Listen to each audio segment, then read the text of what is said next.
Hello, welcome back guys. India versus England. Batting സൈഡിലും bowling സൈഡിലും ഒരുപോലെ ഡൊമിനേറ്റ് ചെയ്ത അഞ്ചാം മത്സരത്തിലെ ആദ്യ ദിനം. അതെ, അങ്ങനെ തന്നെ വിശേഷിപ്പിക്കാം. ടോസ് കിട്ടി ഇംഗ്ലണ്ട് ബാറ്റിംഗ് തിരഞ്ഞെടുക്കുകയായിരുന്നു. രോഹിത് ശർമ്മയോട് ചോദിച്ചപ്പോഴും ടോസ് കിട്ടിയിരുന്നെങ്കിൽ ബാറ്റിംഗ് ആയിരുന്നു തിരഞ്ഞെടുക്കുക എന്ന് പറഞ്ഞു. ആൻഡ് ഓപ്പണിംഗ് കൂട്ടുകെട്ടിലേക്ക് നോക്കിക്കഴിഞ്ഞാൽ മികച്ച രീതിയിൽ തന്നെയാണ് ഇംഗ്ലണ്ട് സ്റ്റാർട്ട് ചെയ്തത്. പക്ഷേ പിന്നീട് അങ്ങോട്ട് കുൽദീപ് യാദവ് ടോപ്പ് ഓർഡറിലെ 3 പ്ലേയേഴ്സിന്റെ വിക്കറ്റ് എടുത്തോടുകൂടി തന്നെ ഇംഗ്ലണ്ട് തകർന്നു. പിന്നീട് അങ്ങോട്ട് അശ്വിനും കൂടി ഈ ഒരു വിക്കറ്റ് ടേക്കിങ്ങിൽ ജോയിൻ ചെയ്തതോടുകൂടി തന്നെ തകർത്ത് തരിപ്പണമാക്കി. ജഡേജയ്ക്ക് 1 വിക്കറ്റ് കിട്ടിയിട്ടുണ്ടായിരുന്നു. അശ്വിൻ 4 വിക്കറ്റും കുൽദീപ് 5 വിക്കറ്റും ജഡേജ 1 വിക്കറ്റുമാണ് എടുത്തത്. ഭയങ്കര രീതിയിലുള്ള ഡൊമിനേഷൻ തന്നെ നമുക്ക് പറയാം. അങ്ങനെ ഇംഗ്ലണ്ട് 218 റണ്ണിന് ഓൾ ഔട്ട്.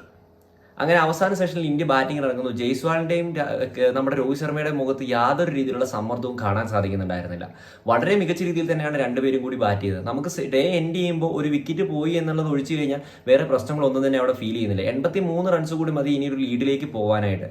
നാളെ ഒരു ദിവസം ഫുള്ളായിട്ട് ബാറ്റ് ചെയ്താൽ പോലും ഈ ഒരു വിക്കറ്റ് ബാക്കി നിൽക്കെ നാളെ ഒരു ദിവസം ഫുള്ളായിട്ട് ബാറ്റ് ചെയ്താൽ പോലും മികച്ചൊരു ലീഡിലേക്ക് നമുക്ക് പോകാൻ സാധിക്കും എന്നുള്ളത് വലിയൊരു കാര്യമാണ്. കാരണം ഡേ 1 തന്നെ അതും ഇത്രയും നല്ല സ്കോർ നമുക്ക് അവിടെ ഉണ്ടാക്കിയെടുക്കാൻ സാധിച്ചിട്ടുണ്ടെങ്കിൽ ഭയങ്കര രീതിയിലുള്ള ലീഡ് ഉണ്ടാക്കിയെടുക്കാൻ സാധിക്കും. പിന്നെ നാളത്തെ ഡേ 2 ആ ഒരു ഫസ്റ്റ് സെഷൻ സർവൈവ് ചെയ്തുകൂടെ വേണം. അതായത് വിക്കറ്റുകൾ കളയാതെ സർവൈവ് ചെയ്ത് കഴിഞ്ഞാൽ മികച്ചൊരു സ്കോറിലേക്ക് ഇന്ത്യക്ക് എത്താൻ സാധിക്കും.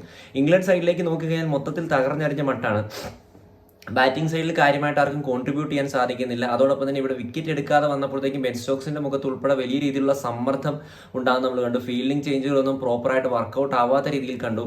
അതൊക്കെ വലിയൊരു പ്രശ്നമായി തോന്നി. അതോടൊപ്പം തന്നെ ബാഷറിന്റെ കാര്യം പറയുകയാണെങ്കിൽ ശരിക്കും പറഞ്ഞു കഴിഞ്ഞാൽ അവിടെ ജയ്സ്വാളിന്റെ ചെറിയൊരു മെച്യൂരിറ്റി ലെവലിന്റെ കുറവാണ് ആ ഒരു വിക്കറ്റ് വീഴാൻ കാരണമായി തോന്നുന്നു. കാരണം അവസാന സമയത്ത് ഓൾറെഡി ആ ഒരു ഓവറിൽ എനിക്ക് തോന്നുന്നു 10 റൺസോളം അടിച്ചിട്ട് നിൽക്കുകയായിരുന്നു. ആ ഒരു സമയത്താണ് സ്റ്റെപ്പ് ഔട്ട് ചെയ്ത് ഓവറുകൾ വളരെ കുറച്ച് ബാക്കിയുള്ളൂ ഇന്നത്തെ ഡേ തീരാൻ വേണ്ടിയിട്ട്. അപ്പോൾ ആ ഒരു വിക്കറ്റ് കളയാതിരിക്കുകയായിരുന്നെങ്കിൽ നാളെ ഭയങ്കര രീതിയിലുള്ള ഒരു ഡൊമിനേഷൻ നടത്താൻ സാധിക്കുന്നത്. എന്നിരുന്നാലും ആ ഒരു വിക്കറ്റ് പോയതുകൊണ്ട് പ്രശ്നങ്ങളൊന്നും ഇന്ത്യൻ സൈഡിലേക്ക് ഉണ്ടാവും തോന്നുന്നില്ല. കാരണം അത്ര ഫ്രീ ആയിട്ടാണ് നമ്മുടെ ഗില്ല് വന്നിട്ടും ബാറ്റ് വീശിയിട്ടുണ്ടായിരുന്നത്. കാരണം ആ ഒരു വലിയ സമ്മർദ്ദമൊന്നും ആർക്കും ഫീൽ ചെയ്യുന്നില്ല. കാരണം ചെറിയൊരു സ്കോറാണ് അവിടെ ചേസ് ചെയ്യാൻ നിൽക്കുന്നത്, ലീഡ് എടുക്കാൻ നിൽക്കുന്നത്. അതുകൊണ്ട് തന്നെ യാതൊരു രീതിയിലുള്ള സമ്മർദ്ദവും രോഹിത് ശർമ്മയിലോ അല്ലെങ്കിൽ നമ്മുടെ ഗില്ലോ തോന്നിക്കുന്നുണ്ടായിരുന്നില്ല.